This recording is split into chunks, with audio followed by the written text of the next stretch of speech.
Je crois que les erreurs sont sans précédent. D'abord, ça touche, un centre entier où, des consignes pendant l'épreuve ont été, erronées, mal données. Et puis, quand il y a, ce genre d'erreur, où il y a une situation totalement inéquitable, on refait passer l'épreuve.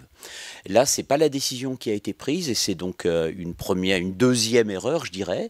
Ensuite, il y a eu des modifications totalement inhabituelles des notes, en dehors des jurys de délibération et ça, c'est une troisième erreur. Enfin, les notes ont été modifiées jeudi après-midi sans que les jurys soient présents et on peut dire que là, c'est un dysfonctionnement de plus. Il y a d'indéniables dégâts émotionnels là, clairement.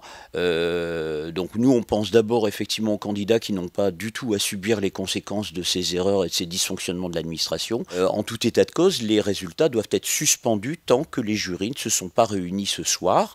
Alors ça va avoir des conséquences, hein. Nous, on trouve que bon, ces candidats, depuis vendredi, sont un petit peu dans l'attente. Il y a des jurys qui ont été reconvoqués à la dernière minute. Bon, les enseignants étaient de toute manière de réserve jusqu'à demain soir. Mais ça risque d'avoir des effets notamment sur Parcoursup, sur l'orientation, sur l'obtention de places. Enfin, tout ça retarde et perturbe, hein, les résultats du bac de cette année.